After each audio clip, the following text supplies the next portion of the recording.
శ్రీ గురుభ్యో నమః. శ్రీ మహాగణాధిపతయే నమః. శ్రీ మహాసరస్వత్యై నమః. శ్రీ సూర్యనారాయణ పరబ్రహ్మణే నమః.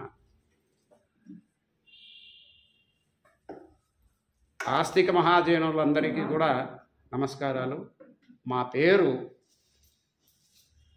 ఇంద్రకంటి ప్రసాద శర్మ, సిద్ధాంతి. మాది స్వగ్రామం కడప జిల్లా వేంపల్లి గ్రామం.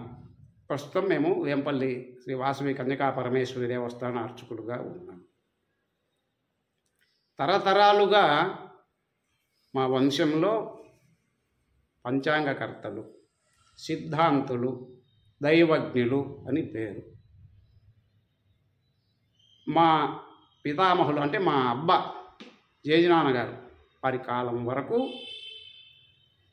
అటుపై నుండి అందరికి కూడా పంచాంగ రచన చేసేవారు. సిద్ధాంతాన్ని వారు పరిశోధనల ద్వారా చేసిన వారు. అప్పటికప్పుడు పరిశోధన చేసుకుంటూ దినము పరిశోధన ద్వారా ఈ శంకు యంత్రం కావచ్చు, లేదంటే గ్రహదర్శిని స్పష్ట యంత్రము, దానితో గ్రహస్థానాలు చూసుకొని గణితము తీసుకొచ్చారు. అది ఎలా ఉండేది అంటే గన సూర్య సిద్ధాంతంలో 14వ శ్లోకం మొదటి పాదంలో చెప్పారు. అంటే ఫస్ట్ లైన్లో చెప్పారు కదా, తదిగతి వశ్యాం నిత్యం యథాహ దృక్తుల్యతాం గ్రహాహ అని. ఆయా కాలమానాలకు తగినట్లుగా సరిపడే విధముగా గ్రహ గతులు అంటే నడక, గ్రహముల యొక్క నడక, ఈ రాశి నుంచి ఇప్పుడు ఇంతవరకు స్పష్ట స్థానంలో ఉందా లేదా అని తెలుసుకునే దానికోసం. అలా దానిని ఏ మక్కీకి ఓ మక్కి అనే సామెత ప్రకారంగా కాకుండా సంస్కారము ద్వారా గ్రహముల యొక్క కదలికను, వాటి యొక్క నడకను, గమ్యాన్ని సరిచేసుకునే విధానంతోనే ఆ కాలంలోనే ఇంద్రకంటి వీరంభట్లయ్య సిద్ధాంతి గారు, మా జేజినాన్న గారు దృగ్గణితాన్ని అనుసరించారు. వారు పరమపదించింది 1953లో. అప్పటికి మా నాన్నగారికి పెళ్లి కాలేదండి. 53లో. అంతకుముందుకు ఎన్నో సదస్సులు నిర్వహించేవారు వేంపల్లి ప్రాంతంలో. చుట్టుపక్కల నుంచి అట్లా తిరుపతి దగ్గర నుంచి మొదలుకొని రాయలసీమ ప్రాంతంలో అందరూ వచ్చి ఒక వారం 10 రోజులు ఇక్కడ ఉండి ఆయన చెప్పేటటువంటి దానివల్ల అందరూ చర్చా గోష్ఠి చేసుకొని యప్రధీర మనసావా చమక్రత, ధీమంతులైనటువంటి వారు, బుద్ధిమంతులు అంటే ధీమంతులైనటువంటి వారు ఎక్కడైతే సత్ చర్చలు చేస్తారో భద్రేషాం లక్ష్మీ నిహితా దివాచి అత్రాసఖ. లక్ష్మీదేవి ఎలా ఉంటుంది? ఒక మిత్రునిలాగా ఉంటుందంట. అందుకే సరస్వతి అంటారు, సభాలక్ష్మీ నమః అని పూర్వం చెప్పేవారు. స్థిరంగా ఉంటుంది అటువంటి అని. అలా చర్చలు చేసి మా పితామహుల వారు ఇంద్రకంటి వీరంభట్లు సిద్ధాంతి గారు చెప్పిన దాన్ని ఆమోదించి అక్కడి నుంచి గ్రహగతులు వారి ప్రాంతానికి దేశాంతరాలకు ఇచ్చుకుంటూ పోయేవారు.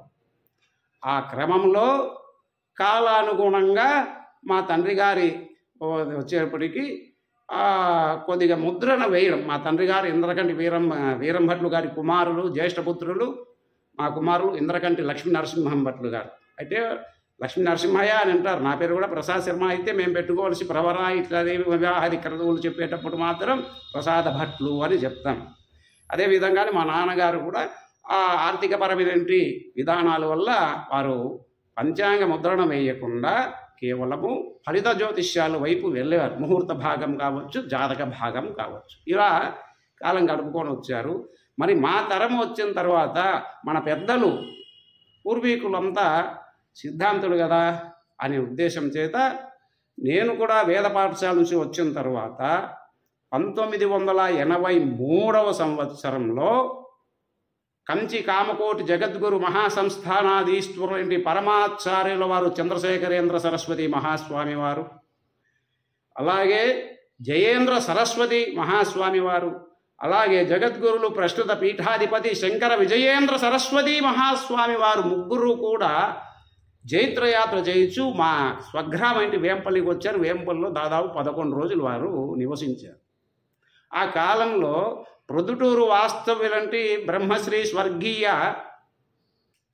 విద్వాన్ సడ్డర్శనం సోమసుందర శర్మ గారు మా గ్రామానికి రావడం జరిగింది. వారు సిద్ధాంతి అని తెలుసుకున్న తర్వాత నేను వారితో చనువుగా ఉండడం చూసి మరుసోజే అడిగారు, ఒరే నాయనా నీదేదో కోరిక పెట్టుకొని అడుగుతున్నావు, నా దగ్గరికి వస్తున్నావు, ఏమంటే నాకు ఇలా సిద్ధాంతి నేర్చుకోవాలంటే వారు సరే అని చెప్పేసి అక్కడే మొదలు పెట్టారు. మంచి రోజు చూసుకొని మొదలు పెడుతూ పాఠం చెప్తూ వస్తున్నారు. మళ్ళీ తర్వాత పాఠశాల నుంచి వచ్చాను కాబట్టి పౌరోహిత్యంలో అనుభవం రావాలంటే వారు ఎనికిస్తా ఆ రోజుకు 10 రూపాయలు ఇస్తారనమాట సంభావన.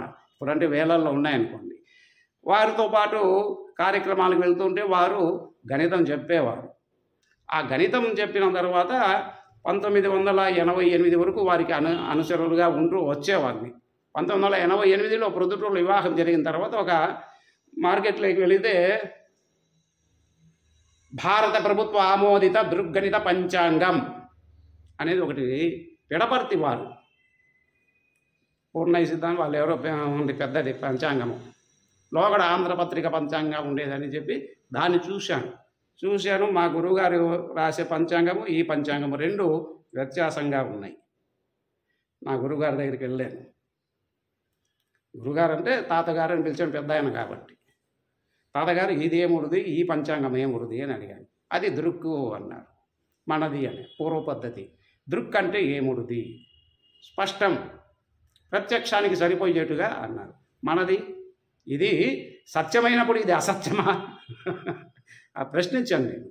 మనది స్పష్టం కాదా అంటే పద్ధతి పూర్వకాలం నుంచి అనుసరిస్తుంది. అది కాదండి మీరు చెప్పారు కదా, ఇది దృక్కు ప్రత్యక్షానికి సరిపోయేది అన్నప్పుడు ఇది కాదు కదా, కాబట్టి నాకు ఈ విధంగా గణితం నేర్పండి అన్నాను.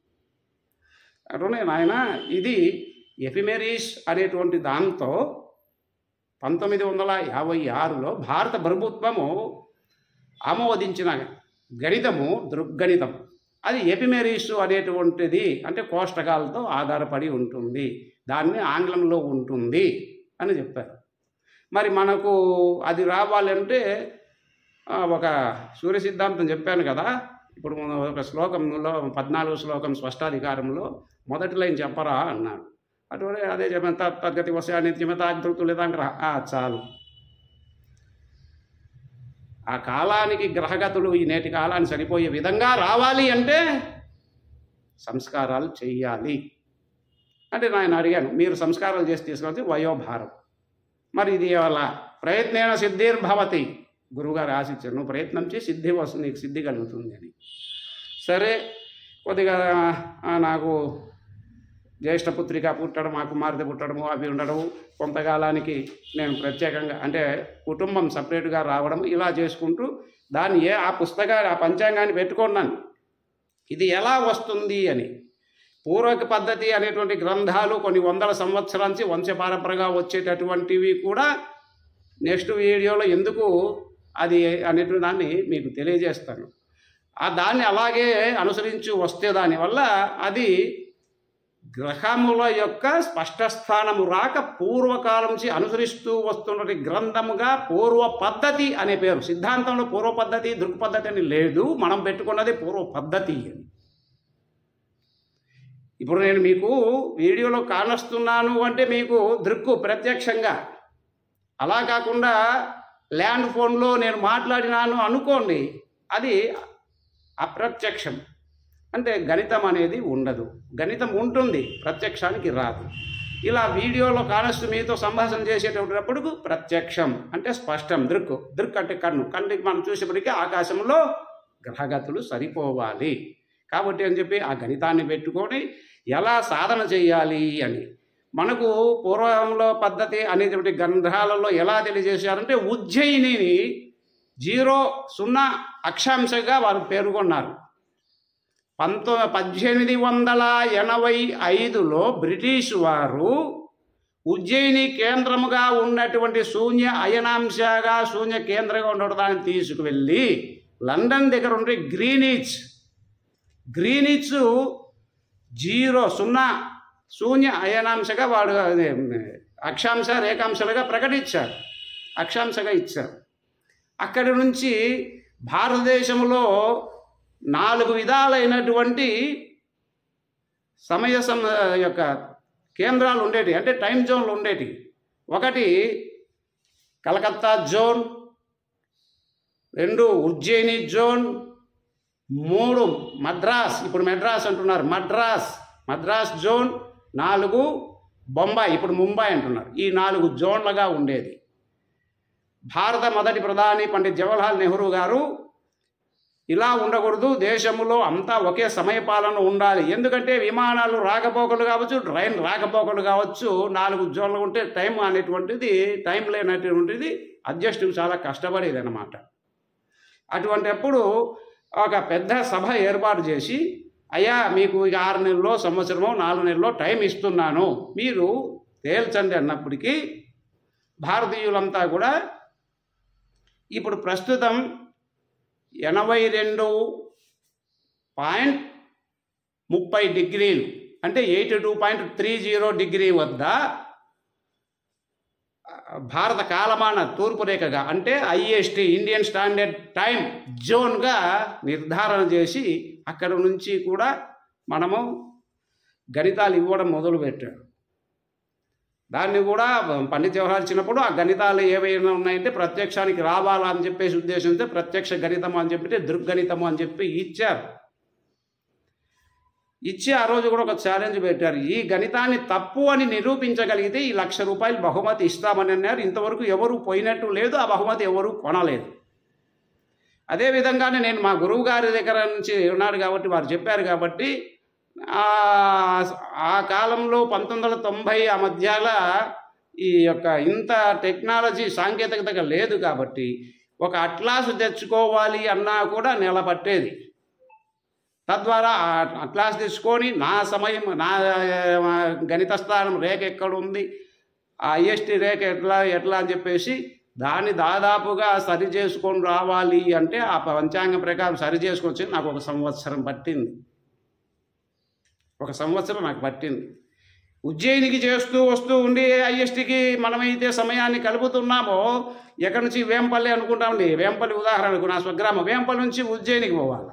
ఉజ్జయిని తూర్పు రేఖలైంది, మళ్ళీ దాన్ని తీసుకొచ్చేసి దానితో చేసిన గణితాన్ని తీసుకొచ్చి ISTకి ఇవ్వాలి. IST అంటే ఇప్పుడు సమయం అంతా ఒకటే కదా, భారత కాలమాన ప్రకారం సమయపాలన అంతా ఒకే విధంగా ఉండాలన్నారు కదా. అది ఇచ్చే దానివల్ల ఏమవుతుందంటే ఆ తిథులు కావచ్చు, గ్రహగతుల్లో కావచ్చు, ఎక్కడైనా కానీ వ్యత్యాసం వచ్చింది. అలా కాదు, ఉజ్జయిని పక్కన పెట్టి నా స్థానిక రేఖ తూర్పు రేఖ నుంచి IST తూర్పు రేఖ గణితం చేసుకుంటామని చేసుకొని వచ్చారు. దానికి పడమర తూర్పున అనే దాని ప్రకారం మనం వేసుకుంటూ పోతూ వస్తే +/- చేసుకోవాలి అంటే గ్రహగతులు రాలేదు. ఫస్ట్ సూర్యుడు రావాలి. సూర్యునికి దేశాంతర సంస్కారము ధనాత్మకము చేయగలిగితే ఈ మిగతా గ్రహాలన్నీ కూడా స్పష్టత, దృక్కు, ప్రత్యక్షానికి వస్తాయి అని చెప్పేసి అప్పుడు తెలుసుకొని దాని ప్రకారముగా సూర్యునికి ఎటువైపోయినా సరే, ఇప్పుడు నా కడప రేఖ ఉంది, IST రేఖ తక్కువ, ఈ కడప IST రేఖలో నుంచి కడప తూర్పు రేఖను మైనస్ తీసివేయడము, ఈ గణకానంద అనే గణితానికి బాలాదిత్యుల వారి మిత్రులైనటువంటి మల్లీనాథుల వారు కూడా ఈ మొత్తము దేశాంతరానికి స్ఫుట భూపరిధి ఇచ్చారు. 40,090 40090. దీనితో వచ్చిన దాన్ని హెచ్చింపు చేసుకోవాలి, భాగింపులు చేసుకొని వచ్చేసి యోజన సాధన చేసుకొని అది ఎందుకంటే ఇటు అటు ఎక్కడైనా ఒకవేళ దానికంటే ఎక్కువ ఉంది, IST రేఖ కంటే ఎక్కువ ఉన్నదాన్ని ఆ ఎక్కువ ఉన్న దాంట్లోంచి IST రేఖ తీసేస్తాం. ఎటువైపు చేసినా కూడా సూర్యునికి ధనాత్మకంగా చేసుకుంటే దేశాంతర సంస్కారం అనేటువంటిది దృక్కుకు వస్తుంది అని చెప్పేసి 1991 నుంచి ఈ గణితాన్ని ఆచరిస్తున్నాము. మాకు కూడా ఆర్థికపరమైన విధానాల వల్ల మా పరిస్థితుల గురించి కూడా మేము కూడా గణితం సాధించినా ఏదో మనకు డబ్బు కూడినప్పుడు 5,000 రూపాయలతో మొదలుపెట్టి పంచాంగ ముద్రను వేస్తూ అలా ఇలా చేసుకుంటూ వస్తూ ఉన్నాము. ఈనాడు భగవంతుని ఆశీస్సుల వలన ఆ సూర్యనారాయణ స్వామి అనుగ్రహం ఎందుకు అంటారేమో, గ్రహగతులు సరిగా ఇచ్చినామంటే కుటుంబం బాగుంటుందండి. ఎందుకు మనం ఇచ్చే గ్రహగతులు తిదివా నక్షత్రాలు బట్టే కదా ముహూర్తాలు ఇచ్చేది. ఆ ముహూర్తాలు ఇచ్చేసి అబ్బా పలాని సిద్ధాంతి గారు ముహూర్తం ప్రకారం చేస్తే బాగుంది అని అంటారు కదా, వారి ఆనందమే మనకు ఆశీస్సులుగా వస్తాయి. కాబట్టి దృగ్గణితము ఎందుకు ఆచరించాలి అంటే, ఏదైతే ప్రత్యక్షానికి నీకు గ్రహగతులు కనిపిస్తున్నాయో ఆకాశంలో, దాన్నే మనము తీసుకోవాలి, స్పష్టంగా ఉండాలి. అస్పష్టమైనటువంటిది కానరానేటువంటిది ఏదైతే ఉందో, గణితం ఉండి స్పష్ట స్థానంలో గ్రహగతులు రాలేకపోతే దానిని ఆచరించినాము అంటే విపరీత ఫలితాలు. సర్వే త్రికోణనే తారోగ్రహో విశేష ఫలప్రద అన్నారు. విశేష ఫలితాలు రావాలంటే ఏ విధంగా ఏ పంచాంగాన్ని ఆచరించాలి? మంచి ఫలితం అంటే దృక్కు పంచాంగాన్ని ఆచరిస్తే ఆ లగ్నాలకు ఇచ్చేటటువంటి ఏదైనా కానీ మంచి స్థానంలో గ్రహాలు ఉన్నప్పుడు విశేష ఫలప్రద, మంచి శుభ ఫలితాలు వస్తాయి. అలా కాకుండా గ్రహగతులు స్పష్టత లేకుండా మనం ఏదో ముహూర్తం ఇచ్చేసినామంటే విపరీత ఫలప్రద అనేటువంటిది ఇప్పుడు మనకు లభిస్తున్నాయి. కాబట్టే దృగ్గణితం ఎందుకు ఆచరించాలి అంటే, మంచి శుభ ఫలితాలు పొందాలి అంటే, స్పష్టమైన స్థానం తెలియాలి అంటే దృగ్గణితాన్ని మాత్రమే ఆచరించాలి. స్వస్తి, నమస్కారాలు.